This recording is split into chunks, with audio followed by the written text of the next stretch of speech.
ये चूँकि 13 और 14 की शब को हमें इत्तला मिली, थाने में किसी ने रिपोर्ट दर्ज करवाई कि एक ये लड़का काशान, राजा काशान गायब है। रात को सीसीटीवी कैमरे के अंदर वो स्पॉटेड हुए 3 बंदे, एक राजा काशान था, उसके अलावा दूसरा शेरान जो बरमस का रहने वाला है, स्कर्दो से शिफ्ट हुआ है। तीसरा लड़का है शाहिद हसन जो कि दियाबर से शिफ्ट हुआ है, चिलास से, और यहाँ पर सिकारपुर में रिहाइश पजीर है। तो उसके बाद अगले दिन भी हमने कोशिश की आगे पीछे ढूंढने की। उनको हमने जब सीसीटीवी फुटेज में स्पॉटेड हुए तो हमने उनको बुलाया, उनसे पूछगछ की। उसी रात ये लोग लेके गए हैं। उसके बाद वारदात के बाद ये लोग आगे जो PWD ब्रिज क्रॉस करके अमचद पेट्रोल पंप से होते हुए सिटी में आए। सिटी में आके वहाँ पर स्नूकर खेल के ये दोबारा ये RCC ब्रिज से कोलादास की तरफ आए। कोलादास की तरफ आया तो चूंकि इसके बीच में कोई 2 से 3 घंटे का वक्फा होता है, तो वहाँ पे जो मुलजिम जो शाहिद है वो जगह जगह पे 3-4 लोगों से पूछता रहा कि काशान को आपने देखा है। यहाँ पे एक बंदे से कॉल भी करवाई, उसका मोबाइल बंद जा रहा था। बहरहाल इस बात से हमें शक हुआ कि ये पहले जब साथ जा रहे हैं तो बाद में काशान को क्यों पूछ रहा है। तो उनका कहना यह था कि उन्होंने वहाँ पे में कोई काम था, उसने वहाँ पे जाना था, कोई स्पोर्ट गाला कोई इस किस्म की कोई बात कर रहे थे। बहरहाल इस बात पे हमें शक हुआ, हमने थोड़ा सा दायरा अपना तफ्तीश का थोड़ा सा तेज़ किया। तो उनको ये सारी चीज़ें बताई कि मतलब ये आपके साथ ये पहले स्पॉटेड था, तो उसके बाद आप अकेले कैसे हो। तो बहरहाल उन्होंने खुद ही इकरार किया, तो उन्होंने उगल दिया कि उसको ले जाके वहाँ पे पहले तो उनको रेप करने की कोशिश की, नहीं हुआ तो किसी और बंदे को उन्होंने कॉल करवाया लाउड स्पीकर ऑन करके कि काशान के करैक्टर के बारे में उसने भी कोई गंदी बातें की, उससे दिल बर्दाश्ता होके।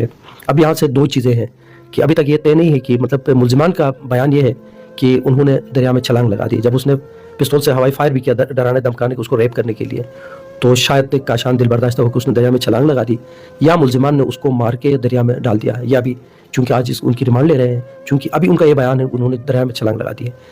अस्सलाम वालेकुम वरहमतुल्लाहि वबरकातुहू। मैं हूँ मसूदा नासर गिलगित बल्तिस्तान से। जब से मैंने काशान की वीडियोस अपलोड करना शुरू कर दिया तो आगे से कुछ लोग मुझे कमेंट्स कर रहे हैं, फ़लाँ जगह किसी का जुगलोट में कत्ल हुआ था, उस वक़्त आप कहाँ थी। फ़लाँ जगह किसी का चिलास में कत्ल हुआ था, उस वक़्त आप कहाँ थी। पहली बात तो ये, काशान का मर्डर हुआ और हमें सोशल मीडिया के थ्रू पता चला।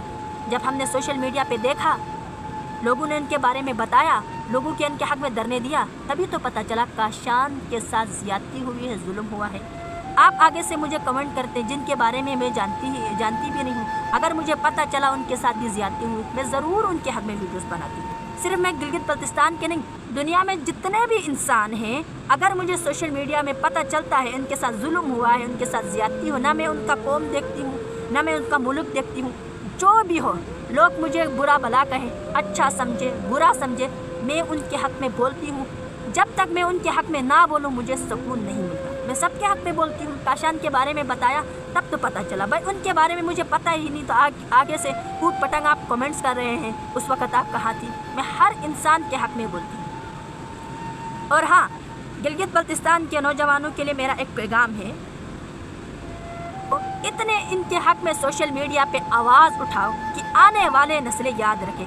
इनके हक़ में तब तक बोलो जब तक इनके कातिलों को फांसी की सज़ा नहीं सुनाती अदालत, और ये है ही फांसी के लायक। अपनी हवस के लिए एक मासूम की जान लेना, 18-20 साल का बच्चा था, एक तो कोई वजह होती है कत्ल की। ऐसे दरिंदों को फांसी ही होनी चाहिए, इनको कोई माफ़ी नहीं होनी चाहिए। वो हमारे इलाके का है, वो हमारे गिलगित बल्तिस्तान का है। हमारा खून खोलता है जब हम उनके बारे में सुनते हैं, हमारा दिल मजबूर करता है कि हम उनके हक़ में बोलें। उनके माँ बाप किस दर्द से गुजरते होंगे जब हमारा वो कुछ लगता भी नहीं है, मेरा खून खोलने लगता है।